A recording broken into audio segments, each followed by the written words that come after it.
नमस्कार दोस्तों, मैं हूं तपेश और आप देख रहे हैं गैलेक्सी कंप्यूटर्स। दोस्तों, मेरे एक साथी ने मेरे को सवाल किया था कि सर मैं इतनी अच्छी टाइपिंग करता हूं, मेरे 96% की एक्यूरेसी आ रही है, मैं रिटन एग्ज़ाम की भी बहुत अच्छी तरीके से तैयारी कर रहा हूं, मेरे जीके बहुत अच्छी तरीके से कंप्लीट हो चुका है और मैं सब्जेक्ट की भी बहुत अच्छी तरीके से तैयारी कर रहा हूं। मैंने मॉडल पेपर भी बहुत सारे सॉल्व कर लिए हैं। मैं 3 घंटे 4 घंटे पर डे टाइपिंग की प्रैक्टिस भी कर रहा हूँ।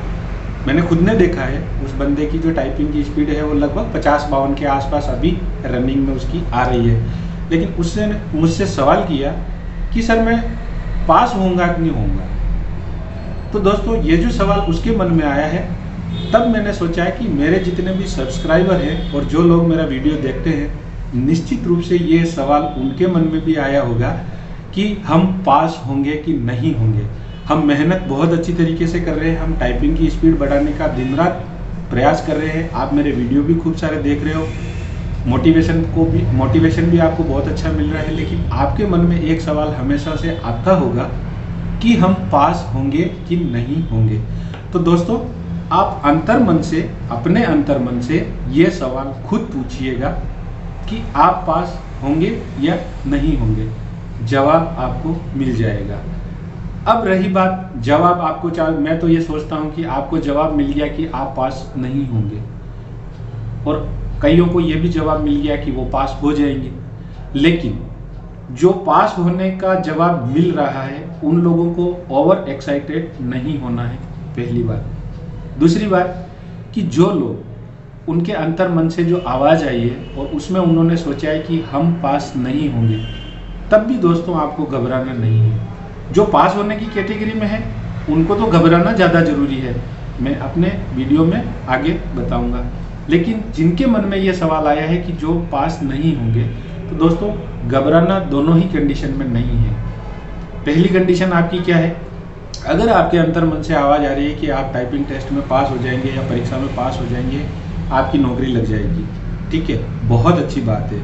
मैं आपको अग्रिम शुभकामनाएं भी इस काम के लिए देता हूँ। लेकिन आपको ओवर एक्साइटेड नहीं होना है। आपको जो आपने तैयारी कर रखी है, उस तैयारी के बाद आपको एक्स्ट्रा तैयारी क्या करनी है, उसके ऊपर आपको फोकस करना है। जो लोग, जिनकी अंतरात्मा से ये आवाज़ आई कि हम टाइपिंग टेस्ट में पास नहीं हो पाएंगे, उन लोगों को घबराने की ज़रूरत नहीं है, उनके साथ मैं खड़ा हूँ। आपको दिन रात मेहनत करनी है। मेहनत करने के लिए आपको प्लानिंग करनी पड़ेगी। प्लानिंग किस तरीके से करनी पड़ेगी? आपको 4 घंटे के लिए रिटन एग्ज़ाम की तैयारी करनी है, 2 घंटे के लिए आपको टाइपिंग टेस्ट की तैयारी करनी है। ये काम आपको हमेशा करने हैं। फिर दूसरी बात, हमारे साथी क्या करते हैं कि घर पे मेहनत कर लेते हैं, पढ़ाई भी बहुत अच्छी तरीके से कर ली, टाइपिंग भी बहुत अच्छी तरीके से कर ली, उसका ऑब्जर्वेशन करने वाला आपके पास कोई नहीं है कि आप सही कर रहे हो या गलत कर रहे हो। तो दोस्तों, ऑब्जर्वेशन जब तक आपका नहीं होगा, तब तक आप मान के चलो आप जो कर रहे हो वो आप सही कर रहे हो या गलत कर रहे हो, उसके बारे में आपको कोई बताने वाला नहीं है। इसके लिए आप क्या करो, दूसरे आदमी, एक तो ग्रुप बना करके टाइपिंग का काम किया करो या ग्रुप बना करके पढ़ाई किया करो। तो एक दूसरे जो साथी आपके साथ रहते हैं, उनसे दोनों से बोलो, भैया मेरे पास जो अच्छाई है उसके बारे में बात ना करो, मेरी कमी क्या है तू मेरे को वो बता। इस तरीके से आप एक दूसरे की कमियों को ढूंढो और उन कमियों को आप समय रहते पूरा करो। फिर बात आती है परीक्षा की। आप क्या करते हो कि परीक्षा देने के लिए जाना है तो सीधा आप एग्जाम हॉल में जाते हो और फिर आप पेपर देते हो। दोस्तों, ये नहीं करना है आपको। आपको क्या करना है कि जिस वैकेंसी के लिए आपने आवेदन किया है, उस वैकेंसी से संबंधित तैयारी तो आप कर ही रहे हो, लेकिन उसके पुराने मॉडल टेस्ट पेपर भी बाजार में आपको खूब सारे मिलते हैं। तो आप क्या करें, घर पे बैठ के एग्जाम का रिहर्सल करें। रिहर्सल किस तरीके से करना है? जैसे फॉर एन एग्जाम्पल आपका 2 घंटे का पेपर होने वाला है, तो आप 2 घंटे का एक मॉडल पेपर लें, घर पे आप ऐसा वातावरण तैयार करें कि आप एग्जाम हॉल में ही बैठे हैं और आप परीक्षा दे रहे हैं। इस तरीके से आपको रिहर्सल करनी है। वो चाहे टाइपिंग के संदर्भ में हो, चाहे रिटन एग्जाम के संदर्भ में आप कर सकते हैं। इसके पीछे कारण क्या है, ऐसा क्यों करें? इससे क्या होगा कि आप एग्जाम हॉल में जब बैठेंगे तो वहाँ जो आपको फोबिया होगा, जो आपको घबराहट होगी, जो हिचकिचाहट आपके मन में होगी और जो डर आपके दिमाग में होगा, अगर आप घर पे बैठ के इसका रिहर्सल कर लेंगे, आप इसका अभ्यास कर लेंगे, एक तो वो डर नहीं होगा। फिर दूसरा क्या है कि आपने जो तैयारी करी है उसके संदर्भ में आपको किस तरीके से काम करना है, किस तरीके से आपको टाइम मैनेजमेंट लेना है, किस तरीके से क्वेश्चन के आंसर देने हैं, वो आप बहुत अच्छी तरीके से दे पाओगे। बिना रिहर्सल के ज़िंदगी में कुछ भी नहीं होता दोस्तों। आप फिल्में देखते होंगे, कलाकार जो होते हैं ना, 3 घंटे की एक फिल्म के लिए वो 2-2 साल तक रिहर्सल करते हैं। क्यों? फिल्म अच्छी बननी चाहिए। और आप 3 घंटे पिक्चर देखने के बाद में नतीजा निकाल देते हैं कि नहीं यार, इस पिक्चर में तो इस हीरो ने जो है अच्छा काम नहीं किया या इसकी एक्टिंग अच्छी नहीं थी।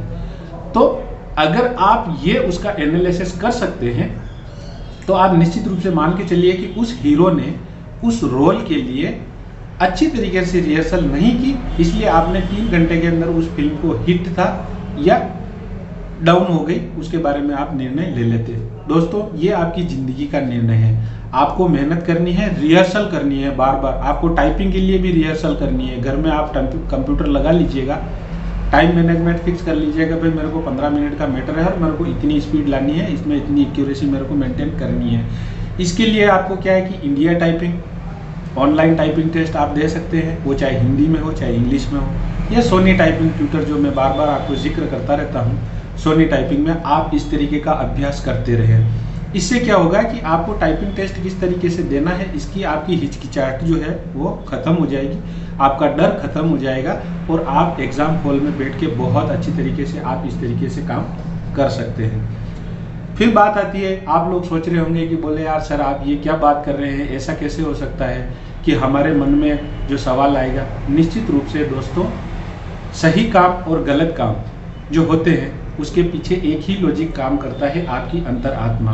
आपने ईमानदारी से मेहनत की है, निश्चित रूप से मान के चलिएगा सफलता आपके कदम चूमेगी। हमारे साथी क्या करते हैं, एग्ज़ाम में वैकेंसी निकल गई, आवेदन कर दिया, गाइड ले आए, घर पे आराम से पढ़ रहे हैं, उसकी कोई रिहर्सल नहीं है, उस पर कोई मंथन नहीं हो रहा, उस पर कोई ग्रुप डिस्कशन नहीं हो रहा, कोई चर्चा नहीं हो रही है। इंटरनेट से आपने अपना एडमिशन कार्ड डाउनलोड किया, परीक्षा देने चले गए। अरे भाई, जब आपने रिहर्सल ही नहीं की है तो आप स्टेज के ऊपर क्या परफॉर्म करोगे? आप घबरा जाओगे, आपको कुछ भी याद नहीं रहेगा, आप सारी चीज़ें भूल जाओगे, होच-पोच हो गए, घबरा गए, आ गए वापस घर पे, रिजल्ट आया नथिंग। फिर सोचोगे अरे हमने तो बहुत सारी मेहनत करी थी, यहाँ तो मिली भगत थी, यहाँ पे तो पैसे चलते थे, यहाँ पे तो चेक चलता था, हमारा काम नहीं हुआ। दोस्तों, ये सारी चीज़ें आप अपने दिमाग से निकाल दीजिए। जो लड़के सेलेक्ट होते हैं वो इन चीज़ों पे ध्यान नहीं देते, वो अपनी मेहनत पे ध्यान देते हैं। मेहनत अगर बहुत अच्छी तरीके से आप करोगे तो आप मान के चलिएगा आपको सफलता जरूर मिलेगी। दोस्तों, मेरा ये वीडियो अगर आपको पसंद आया हो तो आप लाइक करें, शेयर करें, सब्सक्राइब करें और ऑल नोटिफिकेशन के ऊपर बेल आइकॉन दबा दें, ताकि मैं जब भी नया वीडियो आपके सामने लेके आऊँ सबसे पहले आपके पास पहुँचे, आप उसको देखें और अपनी टाइपिंग में, अपने एग्ज़ाम के अंदर, अपने करियर के प्रति सावधान हो जाए।